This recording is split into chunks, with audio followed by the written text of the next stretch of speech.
이삭이 그의 아내가 임신하지 못함으로 그를 위하여 여호와께 간구하매 여호와께서 그의 간구를 들으셨으므로 그의 아내 이브가가 임신하였더니 그 아들들이 그의 태 속에서 서로 싸우는지라 그가 이르되 이럴 경우에는 내가 어찌할꼬 하고 가서 여호와께 묻자온대 여호와께서 그에게 이르시되 두 국민이 내 태중에 있구나 두 민족이 내 복중에서부터 나누이리라 이 족속이 저 족속보다 강하겠고 큰 자가 어린 자를 섬기리라 하셨더라.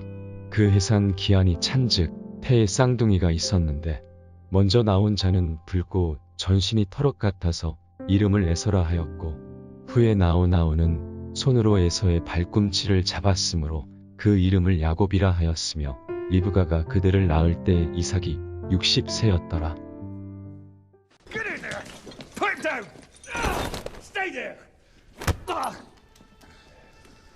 Monsignor, 다니엘 청소년부 여러분 안녕하세요. 여러분은 지금 영화 레미제라블의 한 장면을 보고 계십니다. 장발장은 한 수도원에서 하룻밤을 지내는데 아침에 떠나면서 은재 식기들을 훔치다 경찰에 붙잡혔습니다. 사실 확인을 위해 경찰과 함께 다시 수도원에 돌아오게 되었지만 주교는 오히려 자신이 선물해준 것이라는 거짓말을 하고는 은 촛대까지 더하여 주게 됩니다. 장발장은 도둑인 자신을 용서해주고 대가 없이 사랑받은 이날의 경험으로 전혀 다른 삶을 살아가게 되지요. 우리를 향한 하나님 아버지의 사랑도 바로 이렇지 않을까요? 죄인인 우리들을 용서하시고 아무런 대가 없이 사랑해 주시니까요. 안녕하세요 여러분. 주님의 이름으로 사랑하고 축복합니다. 오늘 본문은 이삭의 이야기입니다. 하나님께서 아브라함을 부르셔서 약속을 하셨습니다. 내 자손은 하늘의 별과 같이 많아지게 될 거야. 아브라함이 그 약속을 믿었을 때 그는 아주 늦은 나이에 아들 이삭을 낳게 되었습니다. 그 이삭이 또다시 자녀를 낳는 이야기가 오늘 본문의 내용이죠. 이삭은 40세의 리브가를 맞이하여 아내로 삼았는데 자녀를 위해 하나님께 간구했더니 하나님께서 그 기도를 들으시고 쌍둥이를 태어나게 하셨습니다. 그런데 이 쌍둥이 형제가 어머니의 뱃속에서부터 싸움을 하는 거예요. 아이고 이를 어쩌나 하나님께 기도했더니 하나님께서 말씀하시기를 두 국민이 내 태중에 있다. 그들은 두 민족으로 나누어지게 될 텐데 한 민족이 더 강대하고 커지게 되어서 큰 자가 어린 자를 섬기게 될 거야. 먼저 태어난 쌍둥이 형은 몸이 붉고 털이 많아 에서라고 이름하였고 동생의 이름은 태어나면서부터 형의 발꿈치를 잡았다 하여 야곱이 되었습니다.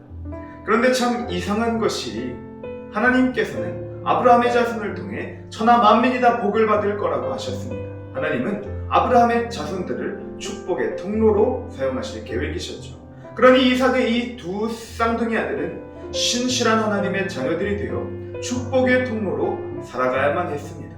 그런데 이랬어야 아브라함의 자손들이 서로 다른 두 민족으로 나누어지게 돼서 싸움을 하게 되고 결국 한 민족이 다른 민족을 지배하고 섬기게 된다는 하나님께서 말씀하신 그대로 이루어지게 되죠. 그러나 창세기 26장을 보면 하나님은 이런 부족하기만 한 사람들을 통해서도 하나님께서 하신 약속을 지키시겠다고 하셨습니다. 하나님은 이삭의 자손들과도 함께 하시겠다는 새로운 약속을 하시고 그들을 통해 세상을 축복하시겠다고 분명하게 말씀하십니다. 아브라함의 후손들은 서로 싸우고 거짓말하고 서로를 이용하려는 모습을 보였지만 신실하신 하나님께서는 약속을 지키시겠다는 것이죠. 이 이야기를 통해 우리들이 알아야 할 것은 하나님께서는 자격이 없는 사람이라고 할지라도 사랑받을 가치가 없는 사람일지라도 하나님께서는 약속을 지키시고 사랑하시는 신실한 분이라는 것입니다. 하나님께서는 약속을 지키시는 분이시기 때문에 우리는 담대하게 하나님의 약속을 붙들고 나아갈 수가 있는 것이죠. 우리의 자격이나 조건과 관계없이 하나님께서는 우리에게 한 가지 약속을 하셨습니다. 그것은 누구든지 그리스도 예수를 믿기만 하면 아무리 악한 죄인이라고 할지라도 용서를 받아 하나님의 자녀가 될 수 있다는 것이죠. 그러므로 우리들은 믿음을 가질 수만 있다면 예수님의 십자가를 통한 구원의 약속을 힘입어 하나님께로 나아갈 수가 있게 되는 것입니다. 우리가 바르게 살지 못한다고 할지라도 하나님께서는 그 약속을 반드시 지키는 신실하신 하나님이라는 것을 우리들은 반드시 기억해야만 합니다. 어떤 사람들은 우리가 하나님을 실망시킨다면 하나님께서 벌을 주시거나 주셨던 복을 도로 빼앗아가는 분이라고 생각하기도 합니다.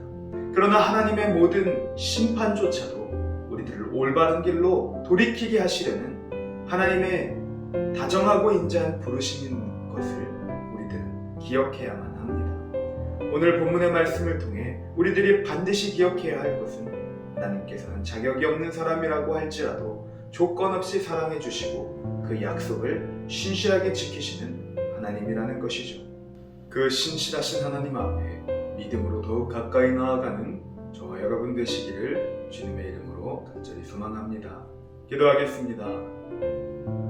거룩하신 하나님, 자격이 없는 우리들을 사랑하셔서 예수님을 이 땅에 보내주시고 십자가를 지심으로 우리를 자녀 삼아주시니 참 감사합니다. 이제 구원받은 하나님의 자녀로서 이 세상을 살아갈 때에 신실하신 하나님을 믿고 의지하며 주님의 약속을 신뢰하고 또 기대하는 다니엘 청소년부 되게 하여 주시옵소서. 그렇게 하실 우리 주님께 감사드리며 예수님의 이름으로 간절히 기도하옵나이다. 아멘.